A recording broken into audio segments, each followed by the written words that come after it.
तो चलिए अब आपको सीधा ले चलते हैं संबित पात्रा की प्रेस कॉन्फ्रेंस में, क्या कुछ कर रहे हैं बीजेपी का क्या जो one of the most important suppliers है दिल्ली का ऑक्सीजन को लेकर।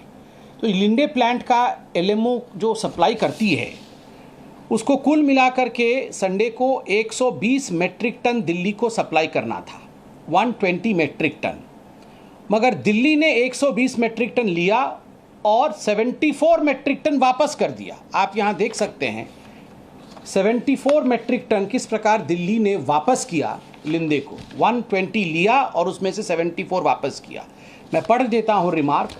Out of the 120 metric tons supplied directly to Delhi government from Linde Eastern Sector plants, 74 metric ton was returned by the Delhi government to the Linde Faridabad plant due to non-availability of storage space or less demand in Delhi.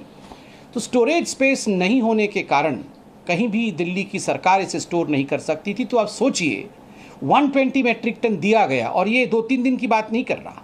कल मनीष सिसोदिया जी ने इस पे press conference किया। मैं कल की बात नहीं कर रहा हूँ, मैं विगत संडे की बात कर रहा हूँ, 9 तारीख की बात कर रहा हूँ, 9/5/2021 की बात कर रहा हूँ। उस समय 74 मेट्रिक टन वापस कर दिया गया। मुझे आश्चर्य होता है, किसी ने बताया भी नहीं। दिल्ली सरकार ने प्रेस कॉन्फ्रेंस करके ये बताया नहीं कि हमने 74 मेट्रिक टन वापस किया है। 10 तारीख की, ये तो 9 तारीख का था, 10 तारीख का आप सुनिए। एयर लिक्विड पानीपत ये प्लांट का नाम है जो मैन्युफैक्चर करती है, और इसको कितना वापस किया गया है? 38 मेट्रिक टन वापस किया गया है। रिमार्क पढ़िए। Messrs air liquid was requested by Delhi government to store their 62 metric ton LMO every day at their plants at Roorkee and Panipat. ये रुड़की और पानीपत में आप 62 मेट्रिक टन को वहीं रखिए स्टोर करके, और दिल्ली अभी मत भेजिए क्योंकि हमारे पास स्टोरेज कैपेसिटी नहीं है। ठीक उसी प्रकार 10/5/2021 को आइनॉक्स सूरजपुर 37 मेट्रिक टन को स्टोर करने के लिए बोला गया। MS Inox was requested by the Delhi government to store 37 metric ton LMO at their Surajpur plant. Similarly, 10/5 को ही various refillers of Delhi, जो refillers है दिल्ली के बाकी जो प्लांट है, उनको 37.5 metric ton directed by the Delhi government to store at their refilling plants. आप refilling plant में ही 37.5 मेट्रिक टन रखिए। और आप देखिए विगत मंडे को, सोमवार को, मेसर्स एयर लिक्विड के बारे में मैंने बात किया। इनकी पानीपत और रुड़की में प्लांट है। जो करार हुआ है उसके मुताबिक भारत सरकार ने इनको 190 मेट्रिक टन ऑक्सीजन देने की बात कही थी दिल्ली को, रिक्वायरमेंट के हिसाब से।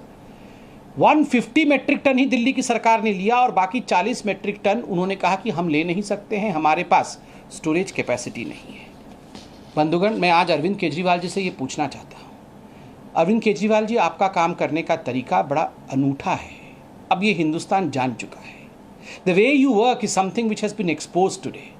पहले हाहाकार मचाओ, बिल्कुल परिस्थिति खराब थी दिल्ली में, मगर आपने कोई व्यवस्था नहीं की, केवल हाहाकार मचाया कि देखो मुझे मोदी जी कुछ नहीं दे रहे हैं, देखो हमें हरियाणा वाले बदमाशी कर रहे हैं, देखो हमारे साथ बाकी जो राज्य हैं यूपी वाले हमारे साथ बदमाशी कर रहे हैं, हमारे को ऑक्सीजन कोई नहीं दे रहा है। ऑक्सीजन दिया गया तो आपने कहा हैंड्स अप, हमारे पास तो स्टोरेज स्पेस नहीं है, हम तो हाथ खड़े कर देंगे, अब हम कुछ नहीं कर सकते जी, आप अपना ऑक्सीजन अपने पास रखो। हरियाणा जी आप प्लीज़ हमारे लिए थोड़ा ऑक्सीजन स्टोरेज करो। यूपी के सरकार जी प्लीज़ हमारे लिए थोड़ा ऑक्सीजन आप स्टोरेज करो। आप गाली दे रहे थे 2 दिन पहले, इसी हरियाणा को, इसी उत्तर प्रदेश को गाली दे रहे थे। आप मोदी जी को, बीजेपी की सरकार को, कोर्ट को, न जाने किसी को भी आप छोड़ दे रहे थे। दिल्ली की जनता को भ्रम में डाला हुआ था, और उसके बाद जब ऑक्सीजन आने लगा आपको तो आपने हाथ खड़े कर दिए कि मेरे पास स्टोरेज कैपेसिटी नहीं है। अरविंद जी, ये स्टोरेज कैपेसिटी बनाने का काम किसका है? कौन बनाएगा स्टोरेज कैपेसिटी? रेमडेसिविर तो मोदी जी दे ही रहे हैं, टोसिलिजुमैब तो मोदी जी दे ही रहे हैं, प्रेडनिसोलोन और बाकी जो आपके स्टीरॉयड्स है वो मोदी जी दे रहे हैं, वैक्सीन भी मोदी जी दे रहे हैं, ऑक्सीजन भी मोदी जी दे रहे हैं, DRDO बेड्स बना रही है। कल परसों में हाईकोर्ट ने फटकार भी लगाया कि आप बेड क्यों नहीं बना रहे हैं यहाँ पर। सब कुछ तो केंद्र सरकार कर रही है, ऑक्सीजन भी दे रही थी। स्टोरेज कैपेसिटी बनाना किसका काम है? राज्य में स्टोरेज कैपेसिटी बढ़ाना ऑक्सीजन को लेकर ये आपका काम है। 2 काम मुख्यतः आपका था। ये राज्य के अंदर ऑक्सीजन कैसे वितरित होगा, जब डोर स्टेप डिलीवरी आपको केंद्र सरकार ऑक्सीजन का कर देगी तो किस प्रकार राज्य में आवंटित होगा और कहाँ स्टोरेज होगा, ये 2 काम आपके थे। दोनों काम में आप फेल हो गए। ना एक क्रायोजेनिक टैंक आपने खरीदा, ना पहले से एंटिसिपेट किया कि सेकेंड वेव आने वाला है, जबकि राज्यों को बल्कि मैं कहूँगा केंद्र सरकार चिट्ठी पे चिट्ठी लिख रही थी। आप एडवर्टाइजमेंट करते रहे, आप राजनीति करते रहे, किंतु आपने एक भी अस्पताल में स्टोरेज कैपेसिटी बढ़ाने की और ऑक्सीजन को किस प्रकार स्टोर किया जाए उसका प्रावधान नहीं किया। एक क्रायोजेनिक टैंकर आपने प्रोक्योर नहीं किया ताकि राज्य के अंदर, दिल्ली के अंदर ऑक्सीजन का आवागमन हो सके। नतीजा क्या रहा? 2 अस्पतालों में, जयपुर गोल्डन हॉस्पिटल और बत्रा अस्पताल में, एक जगह 20 और दूसरी जगह लगभग 13 हमारे मरीज, हमारे प्रिय बंधु ऑक्सीजन के बगैर वो चले गए। और दोनों ही विषयों को लेकर उस समय काफ़ी चर्चा हुई थी।